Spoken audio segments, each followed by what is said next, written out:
Columbia Broadcasting System takes pleasure tonight in bringing you the first of a new series of weekly broadcasts by Orson Welles and the Mercury Theater on the Air. 2 months ago, this brilliant Broadway company came to radio as the first complete theatrical producing unit ever to take the air. Hailed by stage critics as the brightest moon to rise during recent years over New York's legitimate theater, the name of Orson Welles has become a byword to the greater Broadway of the country as a whole. After 9 weeks, this is what the radio critics say. The radio dial declares everything was well-nigh perfect. A feather in the cap of the Columbia Broadcasting System. Bill Bird and the Pasadena, California independent units, the programs sparkle with originality, cleverness, and skilled acting. The series suggests new avenues of approach in the development of radio drama. Says the St. Louis Democrat, a master of the theater, be it stage or radio, Mr. Welles' choice of classics is a master strike. A must for any listener, declares the Camden, New Jersey Post. And finally, the Cleveland Plain Dealer asserts there was nothing in the production the ear could not see. It's now a habit for Orson Welles to produce hit radio shows. And so tonight, by overwhelming popular demand, Orson Welles and the Mercury Theater on the Air open a new cycle of broadcast dramas with a radio production of their greatest stage success to date, Shakespeare's Caesar. And here is Orson Welles himself to tell you about it. The director of the Mercury Theater, the star and producer of these programs, Orson Welles. Good evening. Julius Caesar was done by the Mercury Theater without benefit of toga. It was as timely last October as it was 1,650 years after Caesar's murder when Shakespeare wrote it. And it is as timely today. A glance at your newspaper headlines and you will understand why tonight we could wish for the extra dimension of television. Shakespeare's great political tragedy about the death of a dictator, which is also the personal tragedy of a great liberal, exists in all times without identification or special reference to its time. Its story is real Roman history, and its source is the Roman historian Plutarch. From the Plutarch texts for the medium of radio broadcasts, we have arranged a running commentary on the action of the play. No voice is better known, and none could be more suitable than that of radio's outstanding news commentator, Mr. H.V. Kaltenborn. And so tonight, the Columbia Broadcasting System begins the new series of the Mercury Theater on the Air with Orson Welles' world-famous production of Julius Caesar, starring the original New York cast, Orson Welles as Brutus, Martin Gable as Cassius, George Coulouris as Antony, and Joseph Holland as Caesar, with music by the celebrated American composer Mark Blitzstein and H.V. Kaltenborn as the narrator. This is the history of a political assassination, the killing of a man who tried to make himself king. It is an account of how the murder was prepared, how it was carried out, and what happened later to the men who took part in it.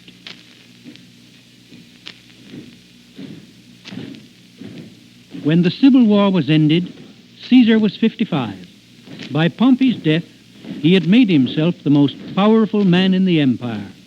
His countrymen, in the hope that the government of a single person would give them time to breathe after so many civil wars and calamities, now made him dictator for life. Honors were conferred upon him which seemed to exceed the limits of ordinary human ambition. This gave offense to those who looked with an evil eye on his position and felt oppressed by his power.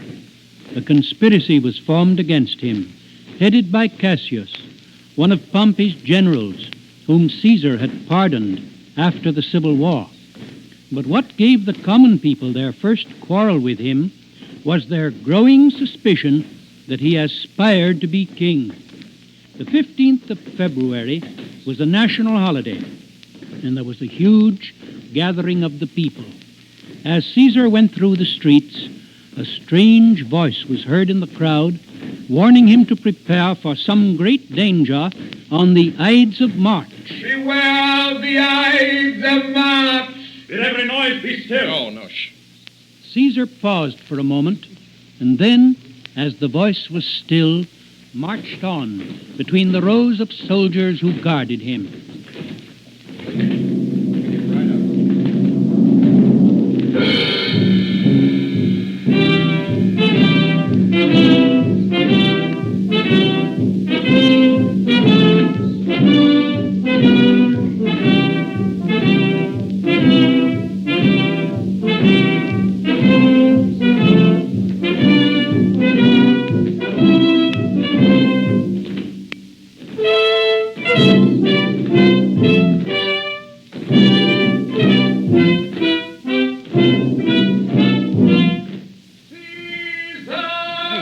Let every noise be still.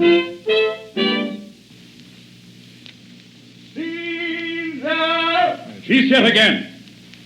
Who is it in the throng that calls on me? Mark Antony. Caesar, my lord. I hear a tongue shriller than all the music cry Caesar. Caesar! Ah, who calls? Speak! Caesar is turned to hear. Beware the Ides of March! What man is it? What sayest thou to me?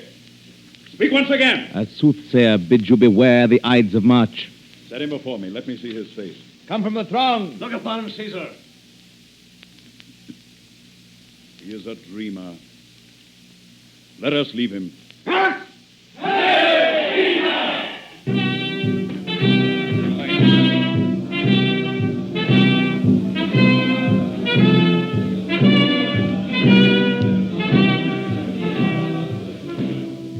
In the forum, high above the heads of the people, Don't look at me. Go ahead. a golden throne had Look been at him. set for Caesar.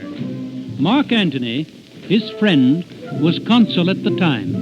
When he came into the forum and the people made way for him, he went up and reached to Caesar a crown wreathed with laurel. Upon this there was a shout, but only a small one, made by the few who were planted there for that purpose. And when Caesar refused the crown, there was universal applause. Later, Caesar's statues were found with royal diadems on their heads. Marullus and Flavius, two tribunes of the people, went presently and pulled them off.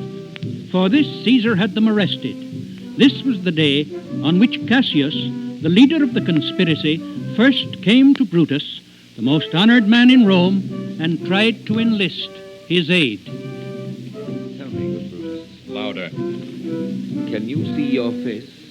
No, Cassius, for the eye sees not itself, but by reflection, by some other thing. 'Tis just, Quieter. and it is very much lamented, Brutus, that you have no such mirrors as will turn your hidden worthiness into your eye that you might see your shadow.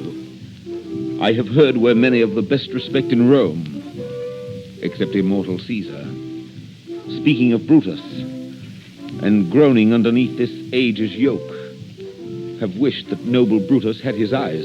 Into what dangers would you lead me, Cassius? That you would have me seek into myself for that which is not in me. Therefore, good Brutus, be prepared to hear. And since you know you cannot see yourself so well as by reflection, I, your glass, will modestly discover to yourself that of yourself which you yet know not of.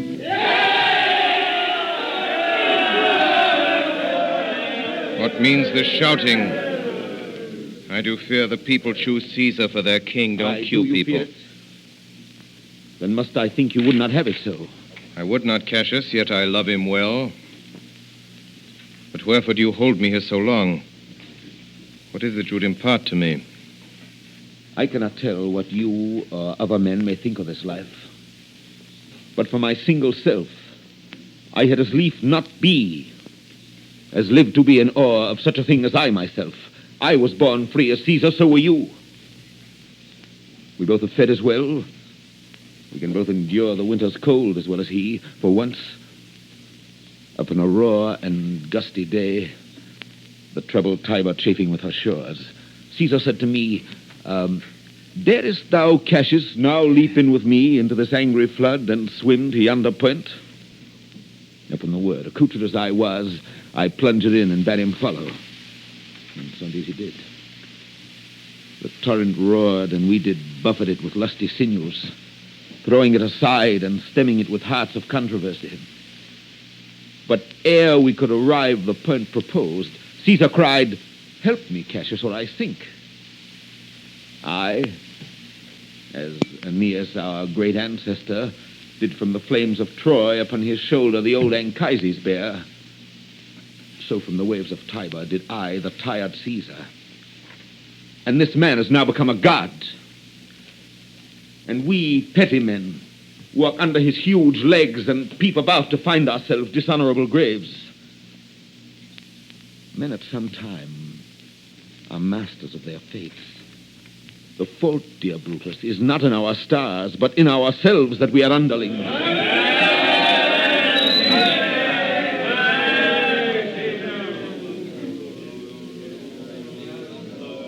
you cue people? I'm not running this show. Mr. Kaltenbaum.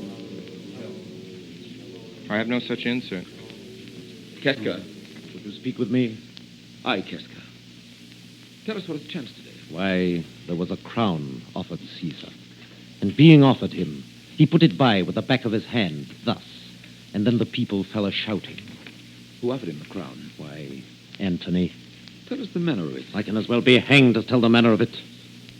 I saw Mark Antony offer him a crown. Yet 'twas not a crown, neither 'twas one of these coronets. And as I told you, he put it by once, but for all that, to my thinking, he would fain have had it. Then he offered it to him again. Then he put it by again. But to my thinking, he was very loath to lay his fingers off it. And then he offered it the third time. He put it the third time by. And still as he refused it, the rabblement hooted and clapped their chopped hands, and uttered such a deal of stinking breath because Caesar refused the crown that it had almost choked Caesar. For he swooned and fell down at it. And for mine own part, I durst not laugh, for fear of opening my lips and receiving the bad air. What said he when he came unto himself? He said if he had done or said anything amiss, he desired their worships to think it was his infirmity. 3 or 4 wenches where I stood cried, "Alas, good soul," and forgave him with all their hearts. But there's no heed to be taken of them. If Caesar had stabbed their mothers, they would have done no less. Did Cicero say anything? Aye, he spoke Greek. To what effect? Those that understood him smiled at one another and shook their heads. But for mine own part, it was Greek to me. I could tell you more news, too. Marullus and Flavius, for pulling scarves off Caesar's images, are put to silence. There was more foolery yet, if I could remember it. And so it is. For this time I will leave you. What you have said I will consider. What you have to say I will with patience hear, and find a time both meet to hear and answer such high things. Till then, my noble friend, chew upon this. Brutus had rather be a villager than to repute himself a son of Rome under these hard conditions as this time is like to lay upon us. Farewell, both. Well, Brutus, thou art noble. Yet I see thy honorable mettle may be wrought from that it is disposed. Therefore it is meet that noble minds keep ever with their likes. For who so firm that cannot be seduced? If I were Brutus now and he were Cassius, he should not humor me. I will this night, in several hands, in at his windows throw, as if they came from several citizens' writings, all tending to the great opinion that Rome holds of his name, wherein obscurely Caesar's ambition shall be glanced at. And after this, let Caesar seat him sure, for we will shake him, or worse days endure. It is probable that Caesar was not unaware of the conspiracy, for when it was reported to him about that time that Dolabella was in a plot against him, he said he did not fear such fat, luxurious men, but rather the pale, lean fellows, meaning Cassius. Antony, Caesar. Let me have men about me that are fat, sleek-headed men, and such as sleep o' nights. Yon Cassius has a lean and hungry look. Such men as he are never at heart's ease whilst they behold a greater than themselves. And therefore are they very dangerous. Fear him not, Caesar. He is not dangerous. I rather tell thee what is to be feared than what I fear. For always, I am Caesar. No production there. No bridge or anything.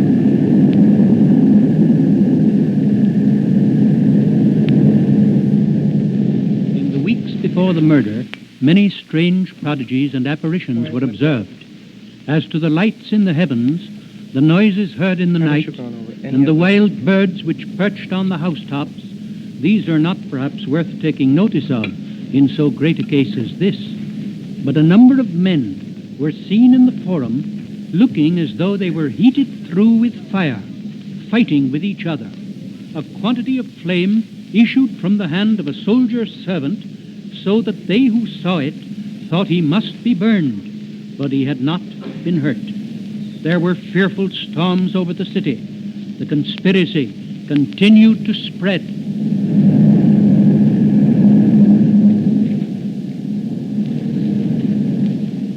Who's there? A Roman. Catch us by your voice. Your ears.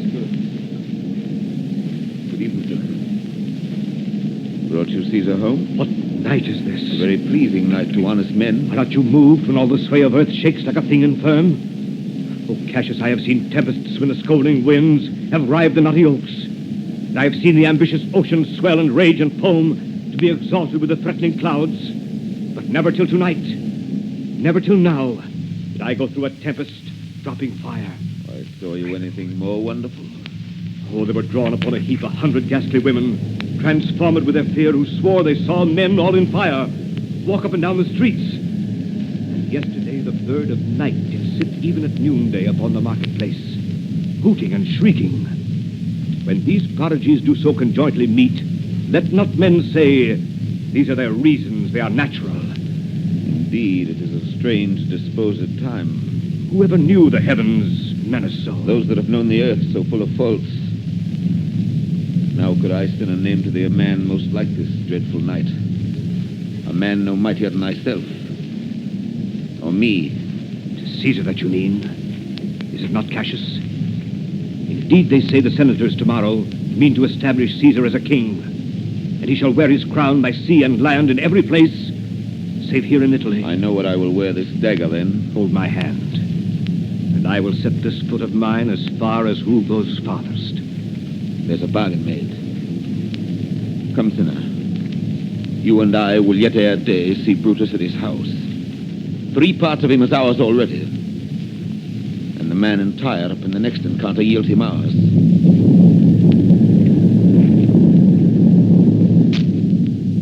Still Brutus hesitated, and still the conspirators tried to win him to their cause. Letters were placed where he would find them. You are asleep, Brutus. You are no longer Brutus. Brutus, thou sleepst. Awake and see thyself. Shall Rome... Speak, strike, redress. Brutus, thou sleepst. Awake.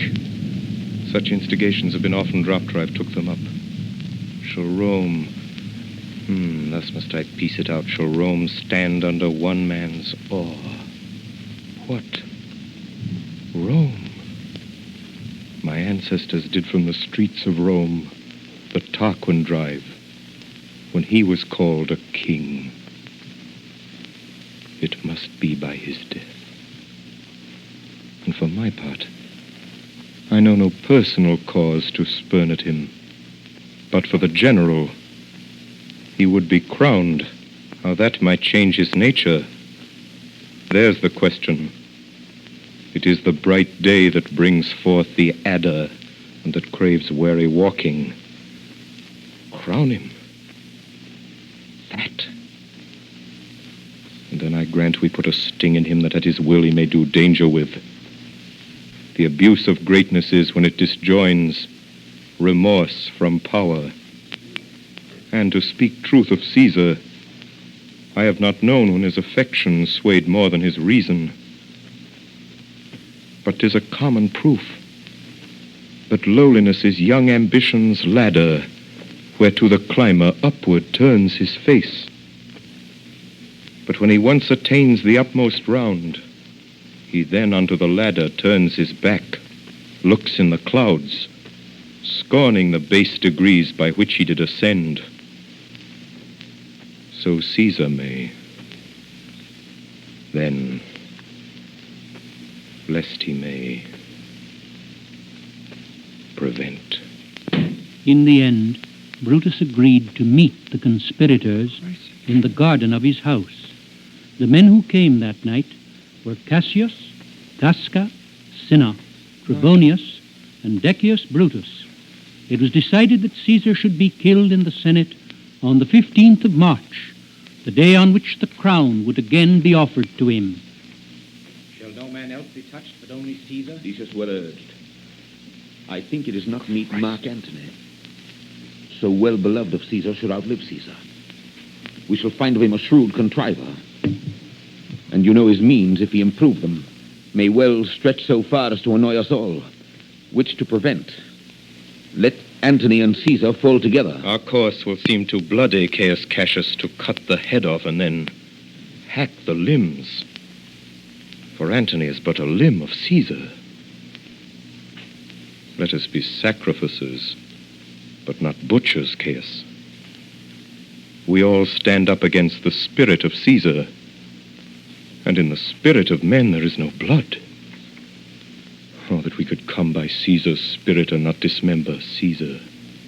But alas, Caesar must bleed for it. Quiet in the studio. And gentle friends, let's carve him. As a dish fit for the gods. Not hew him as a carcass fit for hounds. Peace. Count the clock. The morning comes upon us. We leave you, Brutus. Give me your hands all over one by one. Let us swear our resolution. Jesus.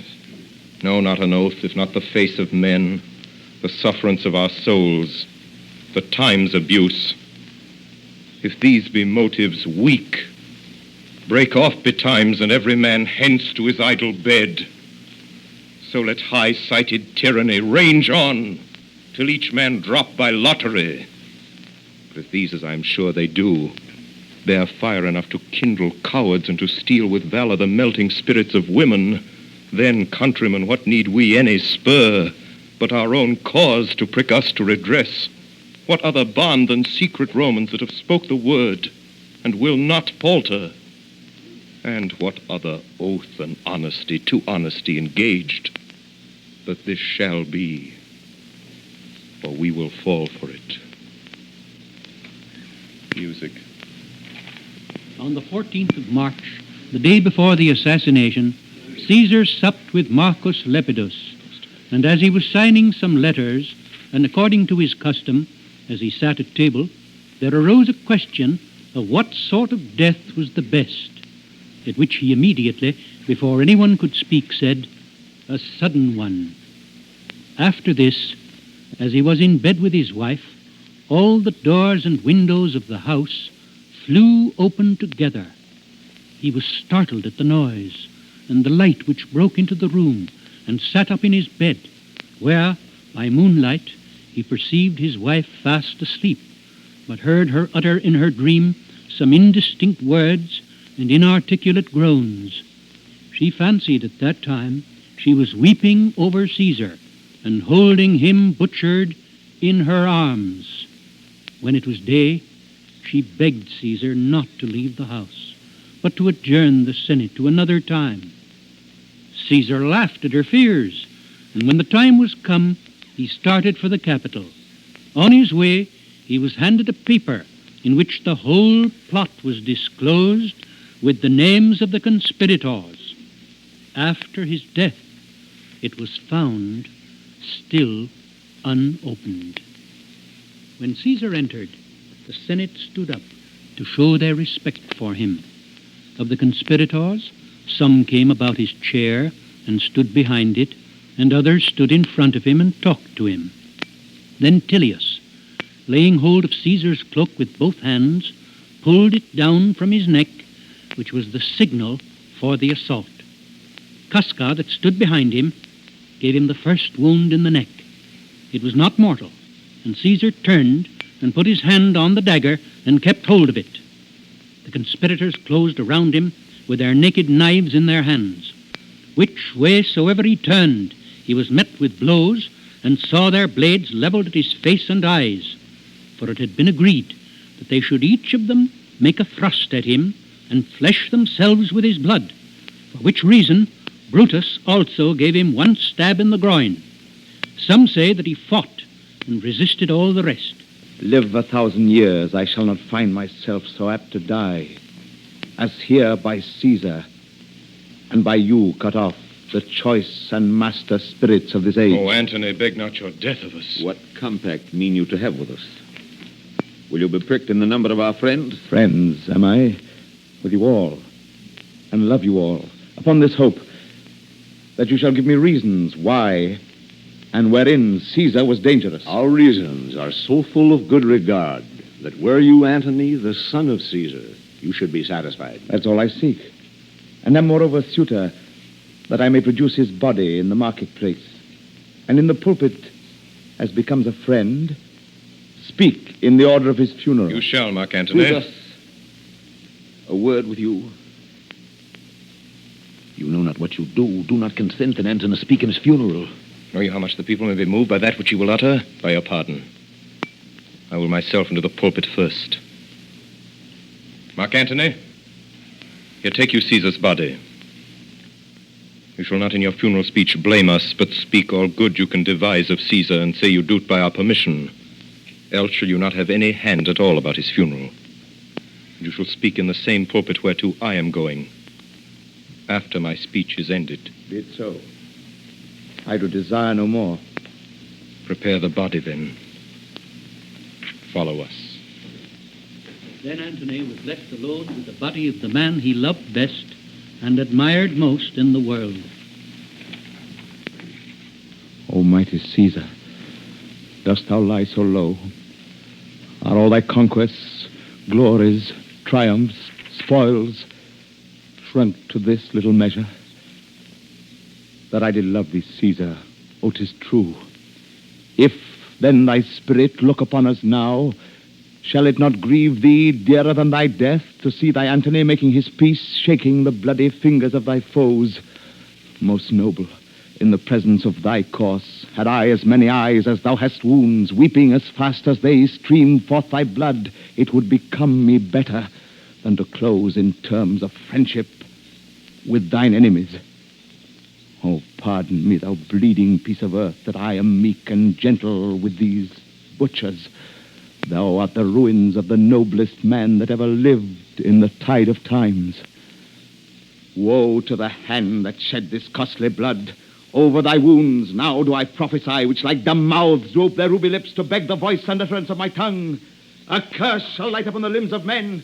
Domestic fury and fierce civil strife shall cumber all the parts of Italy. Blood and destruction shall be so in use, and dreadful objects so familiar, that mothers shall but smile when they behold their infants quartered with the hands of war, and Caesar's spirit ranging for revenge, with Ate by his side come hot from hell, shall in these confines with a monarch's voice cry havoc and let slip the dogs of war.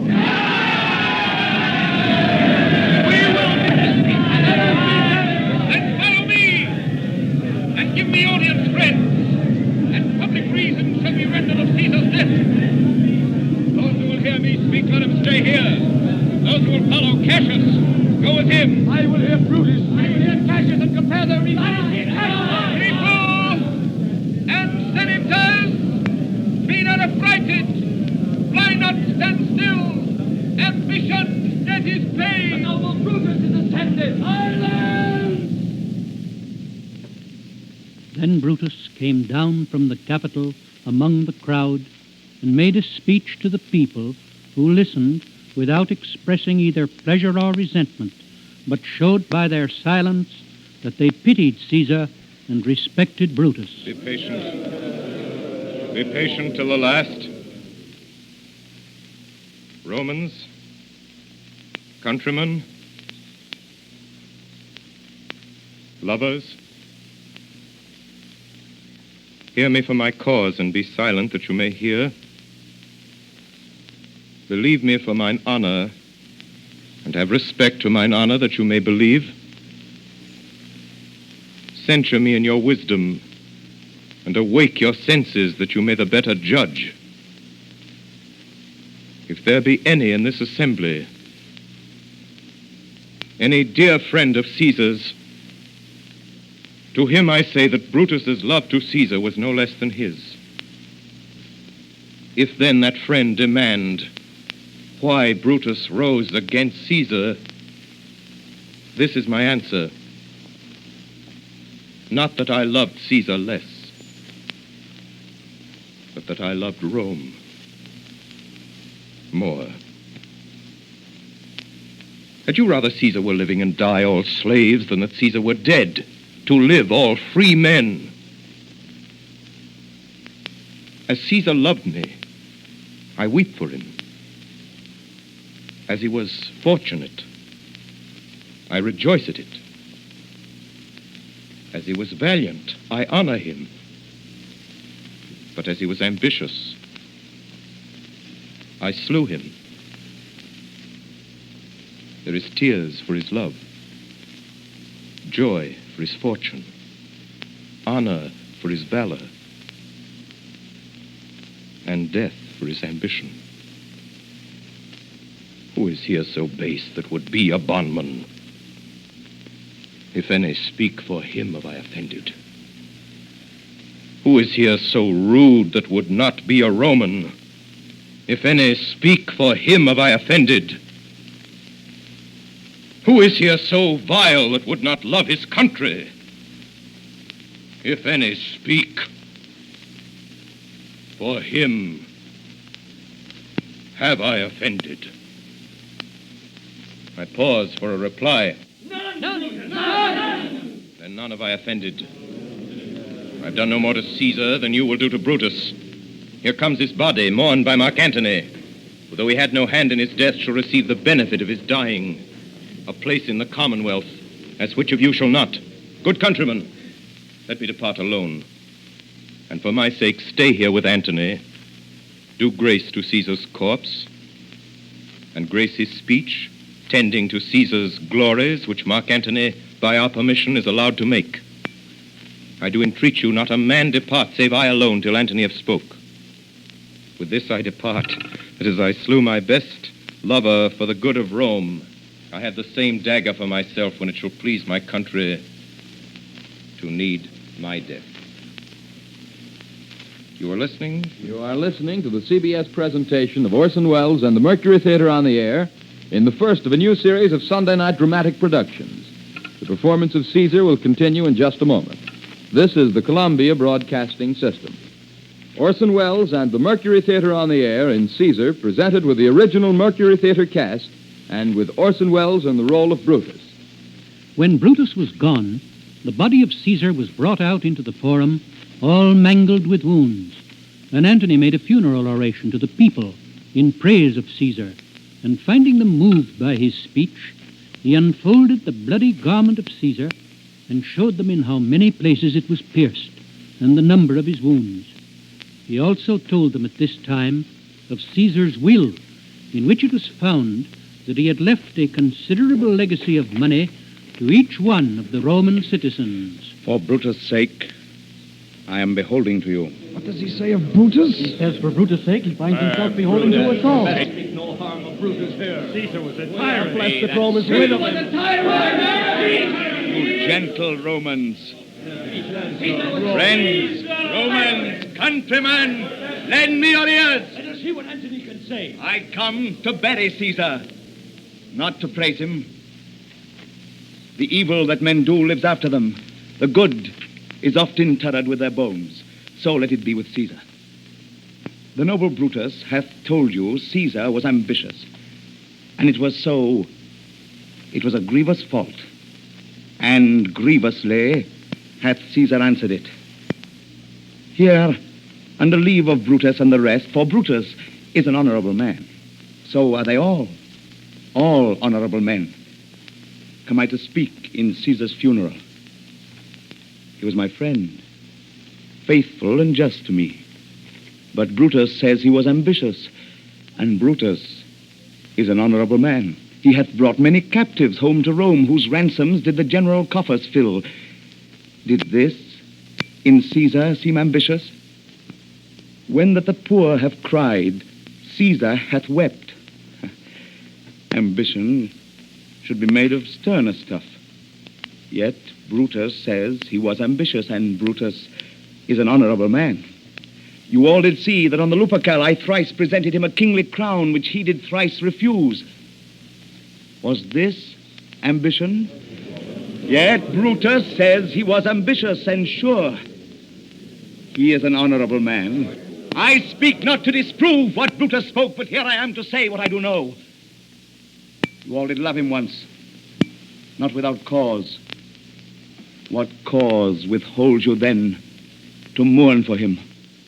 O judgment, thou art fled to brutish beasts, and men have lost their reason. Bear with me. My heart is in the coffin there with Caesar. And I must pause till it come back to me. Methinks there is much reason in his saying. Now consider rightly of the matter. Caesar has had great wrong. I fear there were the worst under his place. Mark ye his word. He would not take the crown. He would not take the crown. Therefore, it certainly was not ambitious. If he found so, some will hear about it. Poor Antony! There's not an old man in Rome, Antony. Fire with wheat. Begins again to speak. But yesterday, the word of Caesar might have stood against the world. Now lies he there, and none so poor to do him reverence. O masters, if I were disposed to stir your hearts and minds to mutiny and rage, I should do Brutus wrong and Cassius wrong, who, you all know, are honorable men. I will not do them wrong.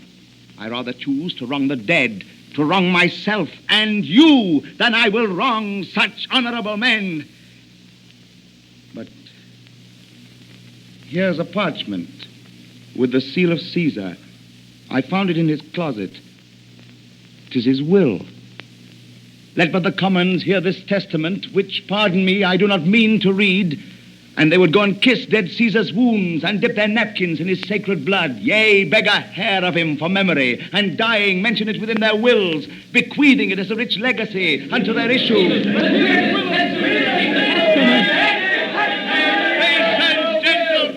I must not read it. It is not meet you know how Caesar loved you. You are not wood, you are not stones, but men. Yes, and being men, hearing the will of Caesar, it would inflame you, it would make you mad. Yes, 'tis good you know not that you are his heirs.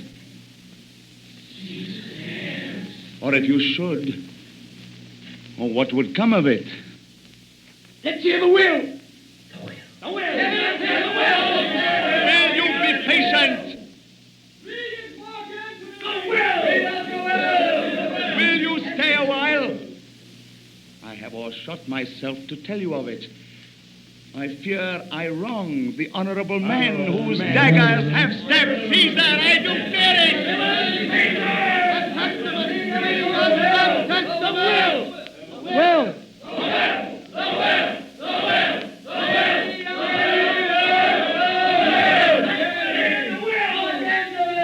You will compel me then to read the will. Then make a ring about the corpse of Caesar, and let me show you him that made the will. Shall I descend? And will you give me leave? Come down. Descend. You shall have leave. Room for answer. Most noble Antony. Silence. Marine, stand round. Stand from the hearse. Stand back. Room for Antony. Stand back. If you have tears, prepare to shed them now. You all do know this mantle. I remember the first time ever Caesar put it on. It was on a summer's evening in his tent. That day he overcame the Nervii. Look, in this place ran Cassius' dagger through. See what a rent the envious Casca made. Through this, the well-beloved Brutus stabbed, and as he plucked his cursed steel away, mark how the blood of Caesar followed it as rushing out of doors to be resolved if Brutus so unkindly knocked or no. For Brutus, as you know, was Caesar's angel. Judge, O ye gods, how dearly Caesar loved him. For when the noble Caesar saw him stab, ingratitude, more strong than traitor's arms, quite vanquished him. Then burst his mighty heart, and in his mantle muffling up his face, even at the base of Pompey's statue, which all the while ran blood, great Caesar fell. Oh, what a fall was there, my countrymen. Then I, and you, and all of us fell down, whilst bloody treason flourished over us. Now you weep, and I perceive you feel the dint of pity. These are gracious drops. Kind souls, what, weep you when you but behold our Caesar's vesture wounded? Look you here. Here is himself, marred as you see with traitors.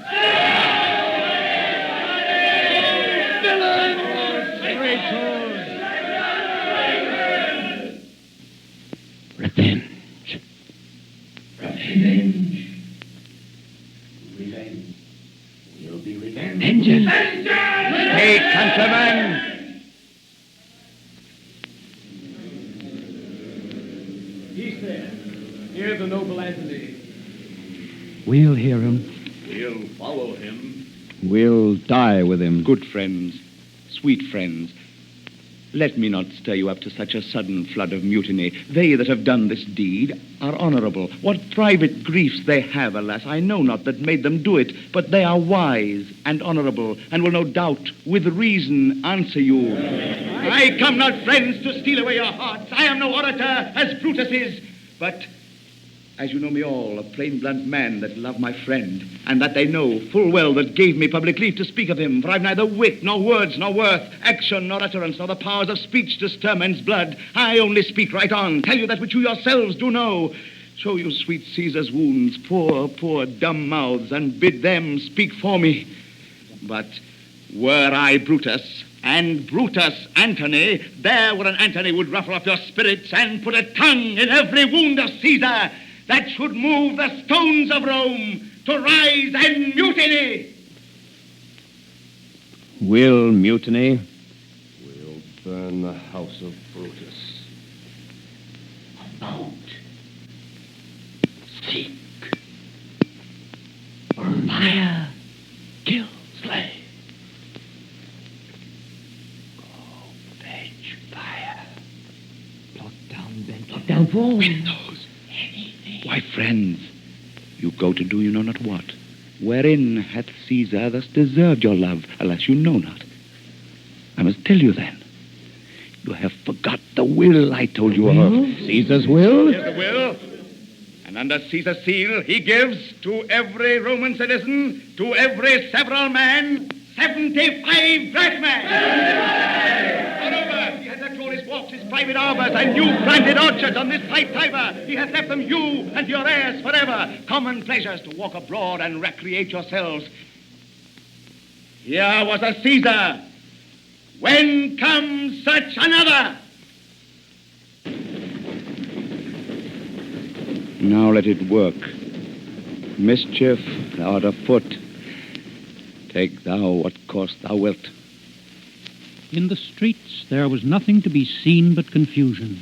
Some cried out to kill the murderers. Others tore away the benches and tables out of the shops round about, and heaping them all together built a great funeral pyre. On this they set the corpse of Caesar and set fire to it. Then they took brands from the pile. Some of them ran to the houses of the conspirators. Others ran up and down the streets to find out the men who had killed Caesar and tear them to pieces. That night Brutus, having said farewell to Portia, his wife, left the city with Cassius and their friends. Soon after, there arrived in Rome young Octavius, Caesar's adopted son, who was immediately elected consul. As his first act, he ordered a judicial process to be issued against Brutus and Cassius for having murdered a principal man of the state, holding the highest magistracies of Rome without being heard or condemned. No one appearing for the accusation, the judges were forced to pass sentence and condemn them both. It is reported that when the crier of the tribunal, as the custom was, with a loud voice cried Brutus to appear, the people groaned audibly, and many of the nobler citizens hung down their heads for grief. After this, Antony and Octavius made up a list for proscription, in which were set those of their enemies that were designed for the slaughter, amounting to over 200 persons. In the months that followed, the empire was divided into two factions, some going over to Brutus and Cassius, others to Antony and Octavius. 2 years after Caesar's murder, the armies of the two factions came face to face on the plains of Philippi. That night, Brutus sent for Cassius to come to his tent. There had been dissension between them lately. There was talk of corruption in Cassius' army, and Cassius himself was not above suspicion.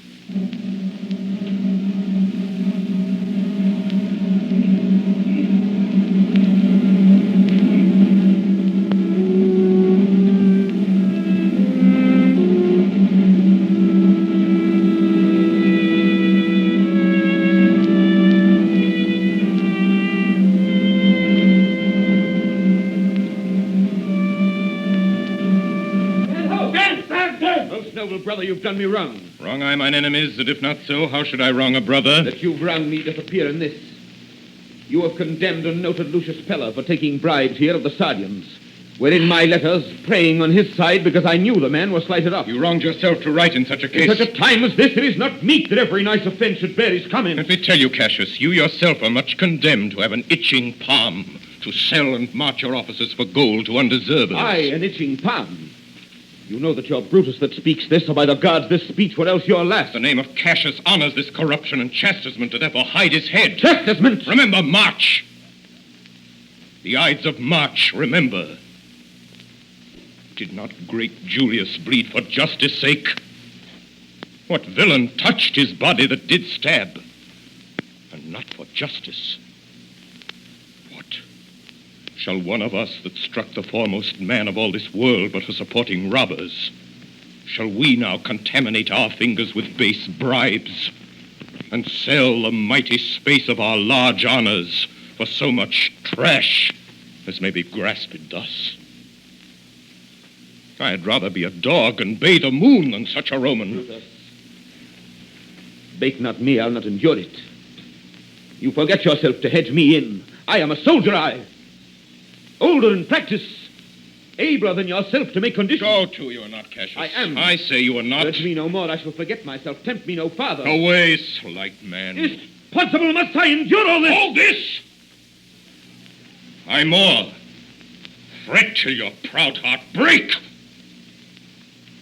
Must I observe you? Must I stand and crouch under your testy humor? By the gods, you shall digest the venom of your spleen, though it do split you. For from this day forth I'll use you for my mirth, yea, for my laughter when you are waspish. You say you are a better soldier. Let it appear so. Make your vaunting true, and it shall please me well. For mine own part, I should be glad to learn of noblemen. You wrong me every way. You wrong me, Brutus. I said an elder soldier, not a better. Did I say better? If you did, I cannot. When Caesar lived, he durst not thus have moved Peace, me. peace. You durst not so have tempted him. I durst not. No. What durst not tempt him? For your life, you durst not. Do not presume too much upon my love. I may do that I shall be sorry for. You have done that you should be sorry for. There is no terror, Cassius, in your threats. For I am armed so strong in honesty that they pass me by as the idle wind, which I respect not. I did send to you for certain sums of gold, which you denied me. For I can raise no money by vile means. By heaven, I'd rather coin my heart and drop my blood for drachmas than to wring from the hard hands of peasants their vile trash by any indirection.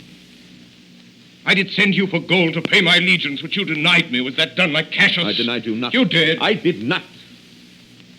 You was but a fool that brought my answer back. Brutus hath rived my heart. A friend should bear his friend's infirmities.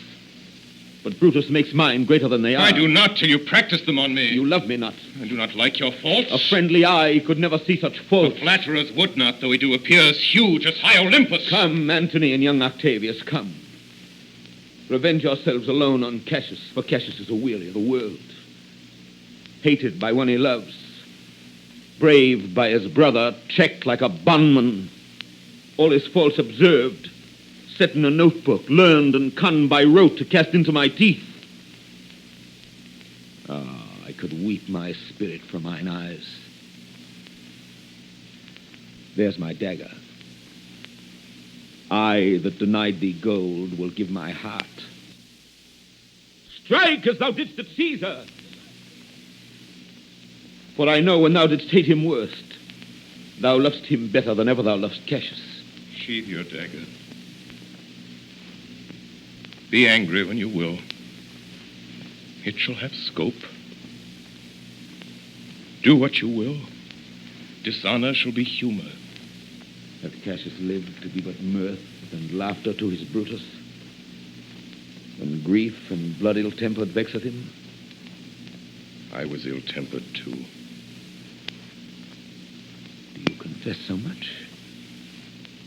Give me your hand. And my heart, too. I did not think you could have been so angry. Oh, Cassius.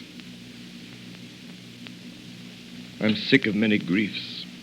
Of your philosophy you'll make no use if you give place to accidental evils. Portia is dead. Portia? She's dead. Upon what sickness? Impatient of my absence.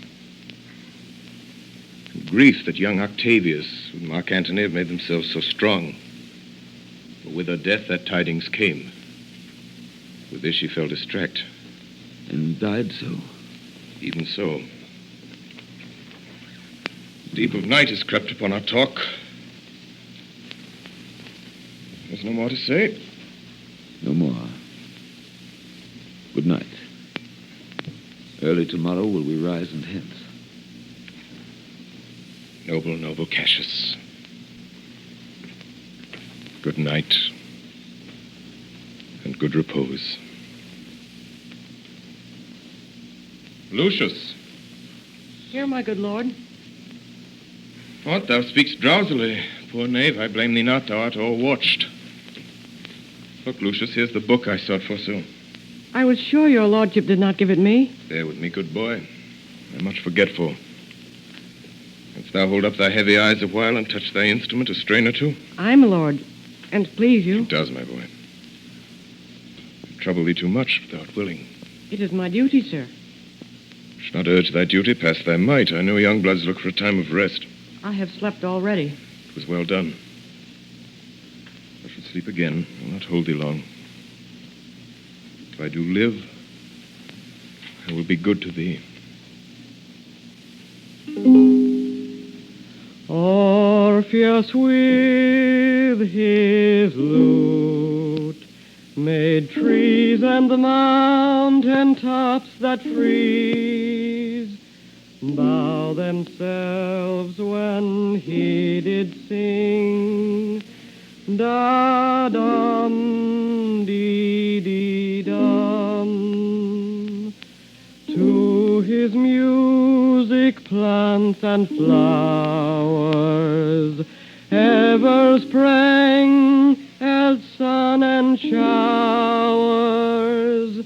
There had made a lasting spring.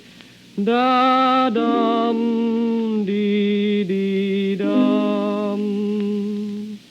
Everything that heard him play, even the billows of the sea, hung their heads and then lay by. In sweet music is such art, killing care and grief of heart. All asleep or hearing die.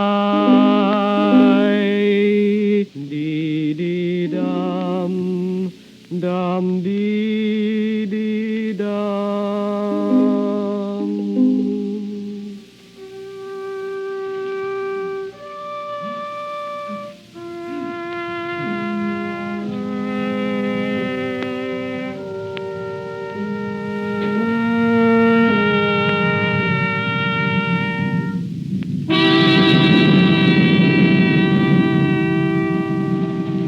Against the advice of Cassius, Brutus resolved to meet the enemy on the plain of Philippi. Never had two such large Roman armies come together to engage each other. That of Brutus was somewhat less in number than that of Antony, but in the splendor of the men's arms and the richness of their equipage wonderfully exceeded, for most of their arms were of gold and silver, which Brutus had lavishly bestowed upon them. There is a story that immediately before the battle, two eagles falling upon each other fought in the space between the two armies, that the whole field kept incredible silence, and all were intent upon the spectacle, until at last that which was on Brutus' side yielded and fled. As soon as it was morning, the signal of battle, the scarlet coat, was sent out in Brutus and Cassius' camps, and the two friends met for the last time in the middle space between their two armies.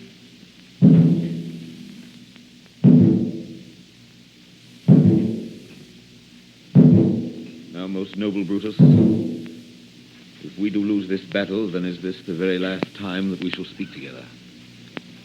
You're contented to be led in triumph through the streets of Rome? No, Cassius, no. Think not, thou noble Roman, that ever Brutus will go bound to Rome. He bears too great a mind. But this same day must end that work the Ides of March begun.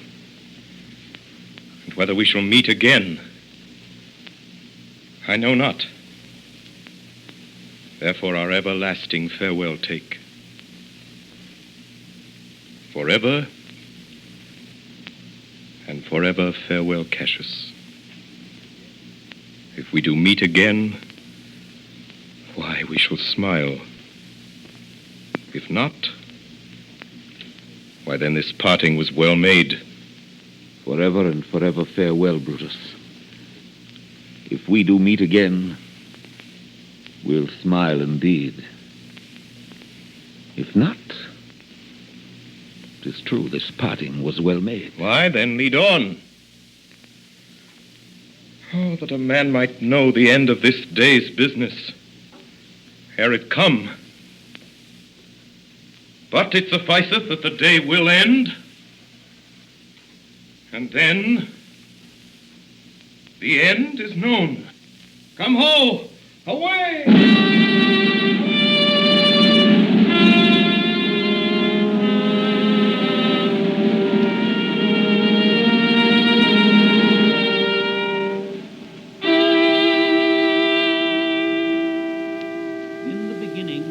The tide of battle was with Brutus.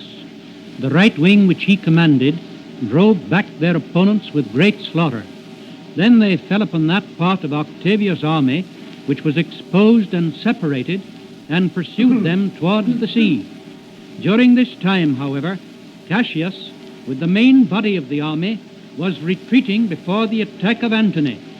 Expecting Brutus to come to his aid, and acting by delay and expectation rather than boldly and with a clear purpose, soon Cassius saw his whole army begin to give way. He did as much as ever he could to hinder their flight and bring them back, and snatching a flag out of the hand of one that fled, he stuck it at his feet and begged them to stand with him and fight. When he found that he could not even keep his own personal guard together, Cassius retired to an empty tent, taking along with him only Pindarus, one of his freemen, and pulling his cloak over his head, he made his neck bare and held it forth to Pindarus, commanding him to strike.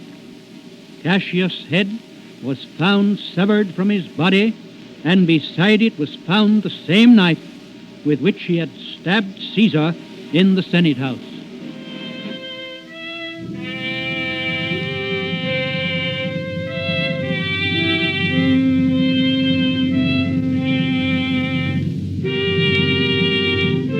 Back to the preview. Oh, Cassius, Brutus gave the word too early, who, having some advantage on Octavius, took it too eagerly.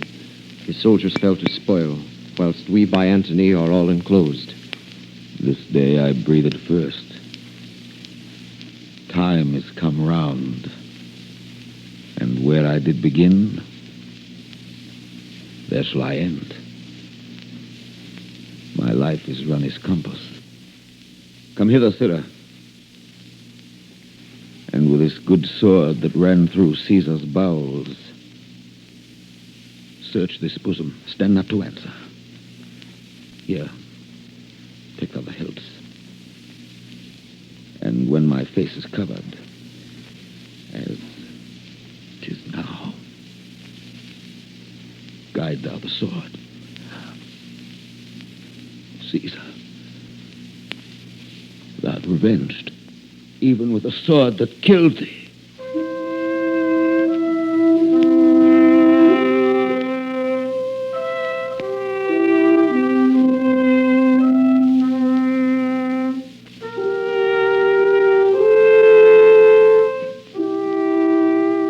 some time later, Brutus, returning from the pursuit, wondered that he could not see Cassius' tent afar off, standing high as it was wont, and appearing above the rest of the camp.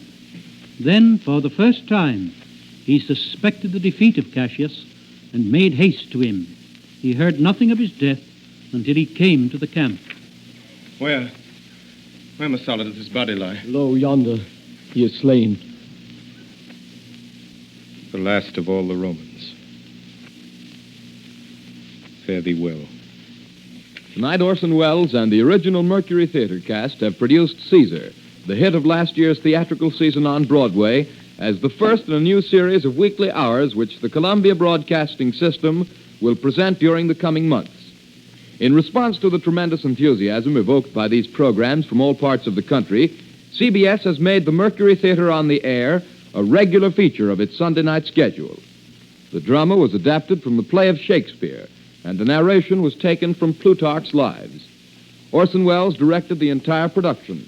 H.V. Kaltenborn was the narrator, and the cast included later. The original music was composed for the Mercury Theater by Mark Blitzstein. Davidson Taylor supervised the production for CBS. Dan Seymour speaking.